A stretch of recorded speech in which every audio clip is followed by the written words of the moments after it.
Social మీడియాలో ఎప్పుడు యాక్టివ్‌గా ఉండే మంత్రి కేటీఆర్, కేంద్ర మంత్రి కిషన్ రెడ్డి మధ్య ట్వీట్ వార్ నడుస్తుంది.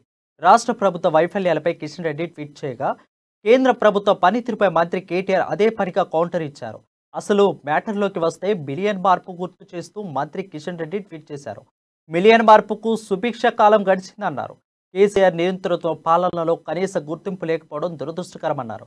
కల్వకుంట్ల కుటుంబంతో పాటు మిలియన్ మార్చ్‌కు బాధ్యులైన నాయకుల ఉద్యమంలో అసూలు కాసిన అమరులు విమోచన దినోత్సవం సరైన గుర్తింపు లభించలేదన్నారు.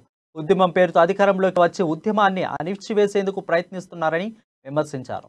ఆశయాలను నీరుగార్చేలా కేసీఆర్ పాలన సాగిస్తున్నారని అన్నారు.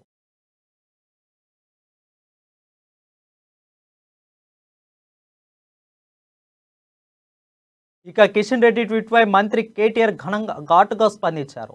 తెలంగాణ ఉద్యమంలో రాజీనామా చేయకుండా పారిపోయిన ఎమ్మెల్యేలు ఎవరో చెప్పాలని ట్విట్టర్లో ప్రశ్నించారు. తల్లిని చంపి బిడ్డను ఇచ్చి తెలంగాణ పుట్టిందని ఎన్నోసార్లు అవమానించిన మోడీకి గుజరాతీ భాషలు చెప్పులతో కొట్టించుకునే బీజేపీ సన్యాసులకు తెలంగాణ ప్రగతి అర్థం కావడం లేదని కేటీఆర్ ట్వీట్ చేశారు. మోదీకి వ్యాక్సిన్ కనిపెట్టమని చెప్పకండి, పనికొచ్చే పనులు చేయండి అని సూచించారు. తెలంగాణ ఉద్యమంలో రాజీనామా చేయకుండా పారిపోయిన ఎమ్మెల్యే ఎవరో చెప్పండి. తల్లిని చంపి బిడ్డను ఇచ్చారని పదే పదే తెలంగాణ పుట్టుకను అవమానించిన మోడీకి గుజరాతీ భాషలు చెప్పులు దండుకునే బీజేపీ సన్యాసులకు తెలంగాణ ప్రగతి అర్థం కావడం లేదు. మోదీకి వ్యాక్సిన్ కనిపెట్టమని చెప్పడం మానేసి పనిచేసే పనులు చేయండి అంటూ ట్విట్టర్లో మంత్రి కేటీఆర్ కౌంటర్ ఇచ్చారు.